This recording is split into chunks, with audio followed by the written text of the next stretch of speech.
On the banks of the Shipra River, in the ancient magnificent city of Ujjain, lived a vivacious young girl, Leelavati, offspring of Bhaskaracharya, the illustrious mathematician and astronomer. Her horoscope had prophesied that Leelavati may never experience marital bliss. The determined father used his knowledge of astrology to calculate a single auspicious time when Leelavati's marriage ceremony could be performed. On the day of the marriage, Leelavati was standing beside the hourglass meant to keep time, and a tiny bead from her necklace unwittingly fell into the hourglass, and the auspicious moment passed by without notice. The popular story behind the ancient mathematical treatise Leelavati was written by the 12th century mathematician of India, Bhaskaracharya, in order to keep his daughter's memory alive. As India is the land of epics, myths and folklores, the story of Leelavati is also probably one of half-truths and historical facts. The book Leelavati, however, as a brilliantly unique work on mathematics, is a reality. So is Bhaskaracharya, one of the towering figures in the long mathematical tradition of India. By the middle of the 3rd century BCE, there is clear evidence for the written representation of numbers in the form of Brahmi numerals, some of the earliest attempts of representing numbers with unique symbols. By 500 CE, we have the beginning of what is known as the classical age of Indian mathematics, an era of great surges in mathematics and in astronomy. Aryabhata, Varaha Mihira, Brahmagupta, Bhaskara, Lala, Govindaswamy, Mahavira, Shankara and Sridhara are a few of the brilliant minds who contributed to the growth of mathematics in India. Bhaskaracharya was a worthy successor to this great lineage. The birth date of Bhaskaracharya can be deciphered from the following verse that appears in his text, Siddhanta Shiromani. I was born in the Saka era 1036 and I wrote Siddhanta Shiromani in Saka 1072 at the age of 36. An inscription in stone found in the ancient Bhavani temple of the Patan village in Maharashtra offers an important pointer to Bhaskaracharya's paternal ancestry. The inscription, which archaeologists have dated as being from 1207 CE, was made at the behest of Kangadeva, the grandson of Bhaskaracharya. I am Changadeva, the chief astrologer to King Simghana and the son of Lakshmidhara, who by King Jaitrapala was appointed as the court Pandit. My father was the son of Bhaskara, the astronomer. My grandfather was born to the great poet Maheshwaracharya. He was the son of Manoratha, who was born to Prabhagara. His father was Govinda Sarvajna. Govinda was born to Bhaskara Bhatta. Bhaskara Bhatta's father was the renowned poet Trivikrama. Bhaskaracharya's compilations of mathematical ideas are presented in his 3 great works, the Leelavati, Bijaganita and the Siddhanta Shiromani, and in his own commentary in Vasana Bhashya. Leelavati is a text where a large number of mathematical ideas and algorithms are presented in the form of engaging puzzles. Leelavati, compared to other texts, is unique because of its high poetic value. It's not that we didn't have texts which deal with the topics which are being dealt with in Leelavati in other works. But what is so special, as Bhaskaracharya promises right at the beginning of the text, as well as concludes with the same theme towards the end of the text, is Lalitya Leelavati. See, he says, Sankshiptakshara Komala Malapadaihi Lalitya Leelavati. So all that Bhaskara seems to have done in this text is, apart from certain mathematical aspects which have been improvised, he has presented it in such a charming way, and that's why I would say the text Leelavati is a very meaningful name. The text Leelavati is filled with examples where mathematics is brought to life through varied and rich metaphors and scenes from everyday life. हारस्तारस्तरुण्यानिधुवनकलहे मौक्तिकानां विशीर्णो भूमौ यातस्त्रिभाग शयनतलगतः पञ्चमांशोऽस्य दृष्टः प्राप्तः षष्ठः सुकेश्यागणकदशमकः सङ्गृहीतः प्रियेण दृष्टं षट्कं च सूत्रे कथय कतिपयैर्मौक्तिकैरेष हारः. An interesting problem again to deal with these unknown quantities in connection with the bees which are flying from here and there, from one tree to other tree. He conceives of a certain beehive. So from the beehive he says, पञ्चांशोऽलिकुलात् कदम्बमगमस्त्र्यंशं शिलीन्द्रं तयो विश्लेषस्त्रिगुणो मृगाक्षिकुटजं दोलायमानोपरः कान्ते केतकमालती परिमलप्राप्तैककालप्रियादूताहूत इतस्ततो प्रभतिके भृङ्गोळिसङ्ख्यां वद.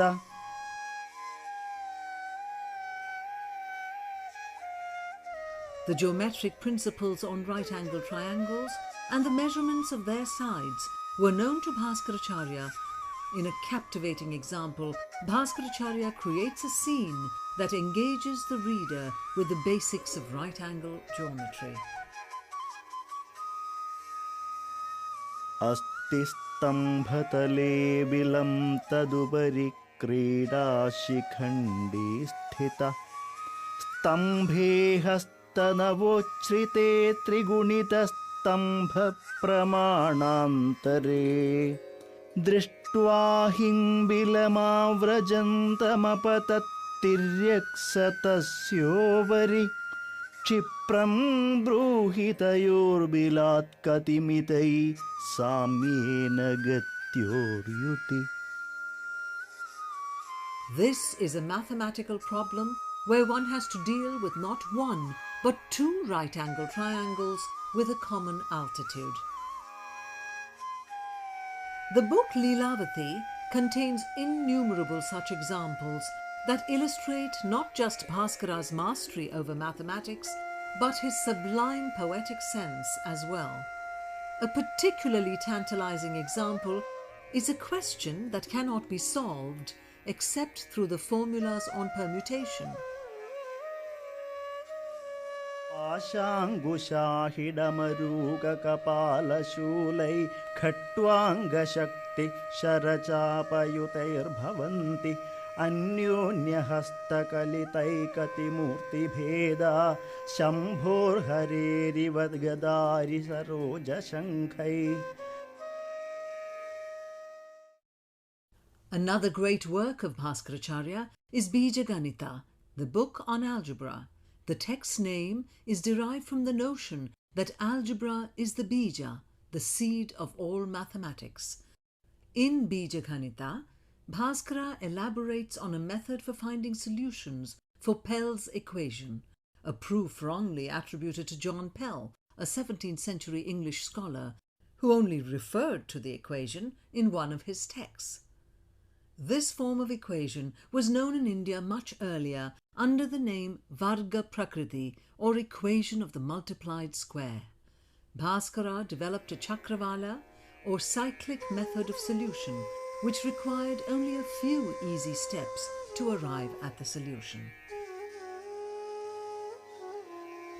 In his quintessential style, Bhaskara makes another creative stroke in BHASKARACHARYA to describe the difficult concept of infinity. through a philosophical metaphor, Bhaskaracharya explains. अस्मिन् विकार खहरेण राशौ अपि प्रविष्टेष्वपि निःसृतेषु बहुष्वपि स्यात् लयसृष्टिकाले आनन्देच्युते भूतगणेषु यद्वत्. Siddhanta Shiromani, the third great text written by Bhaskaracharya, is largely the application of mathematics to astronomy. Siddhanta Shiromani is the canonical, or one of the canonical forms, instances of the type of astronomical text called a Siddhanta.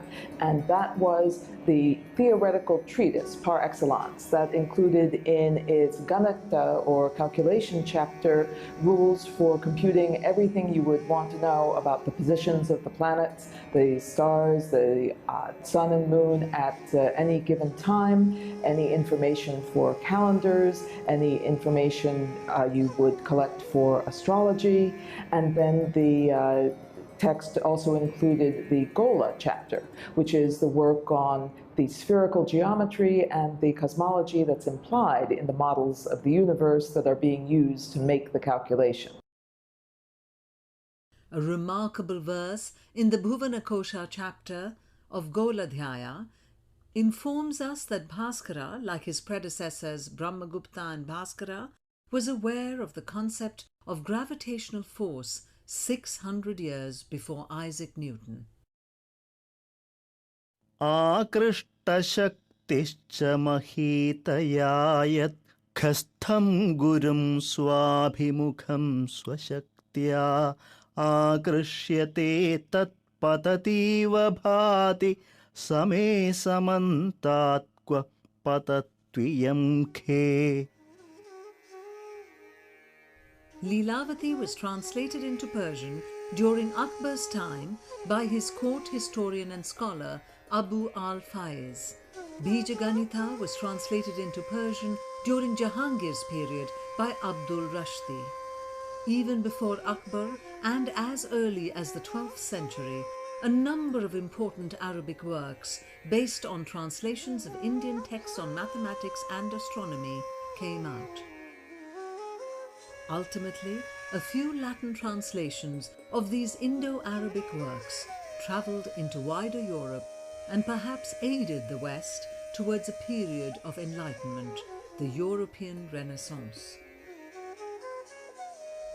In 12th century, Western world had just started a translation industry from Arabic to Latin, and all scientific treatises like Euclid was translated first by Adelaide of Bath in 12th century.